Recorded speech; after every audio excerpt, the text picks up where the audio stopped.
Magandang araw po mga kaibigan. Ako po si John Henry dito po sa John Henry Global Balita. Mga kaibigan, napakainit at seryoso ng mga balita ngayong araw. Martes, August 18, 2026. Matinding pasabog ang binitawan ng US President Donald Trump laban sa bansang Oman dahil lang sa issue sa Strait of Hormuz. Kasabay nito may mga bagong insidente ng pag-atake sa isang barko sa Kipot, habang usap-usapan din ang biglaang pagbabago sa militar exercises ng US at South Korea. Ano ba ang buong detalye at sanggunian ng mga balitang ito? Isa-isayin natin ngayong araw. Mula sa Pilipinas hanggang sa buong mundo, ito ang balitang dapat mong malaman. Ang John Henry Global Balita. Simulan na natin.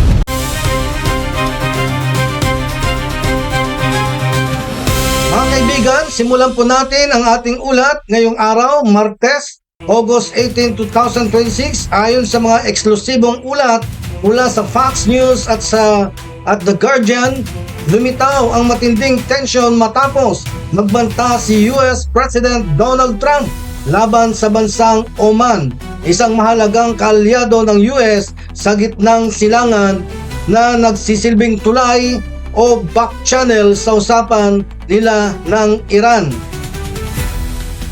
Sa isang panayam nitong Lunes, August 17, hayagang nagbanta si Trump na maaaring patamaan ng US ang Oman kung makikialam o hahadlang ito sa mga hakbang ng Amerika na kontrolin o buksan ang estratehikong Strait of Hormuz.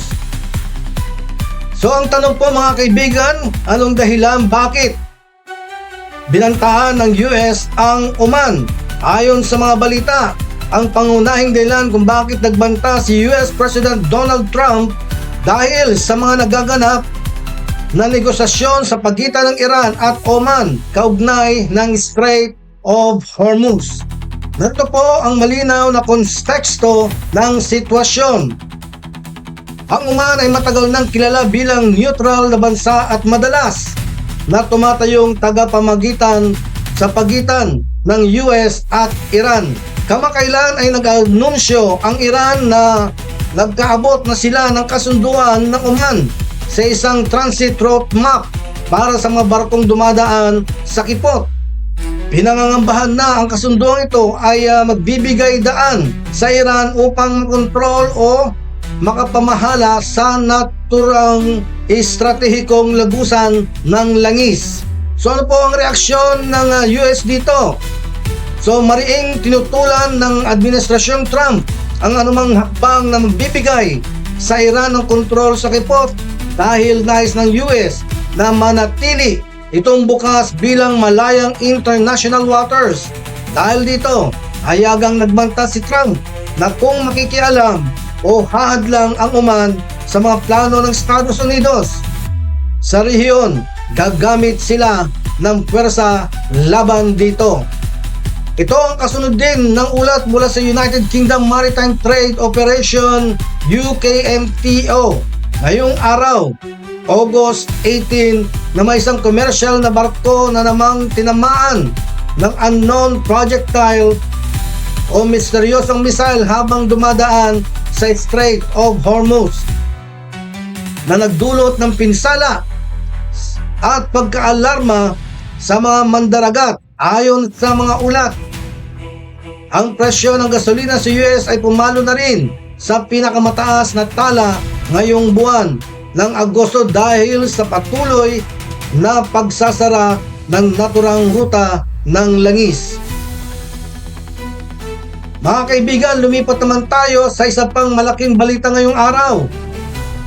Ayon sa ulat ng Agence France Presse at Global News, formal nang sinimulan ang pinababang joint military exercise ng Estados Unidos at South Korea, ang tinatawag na Oki Freedom Shield.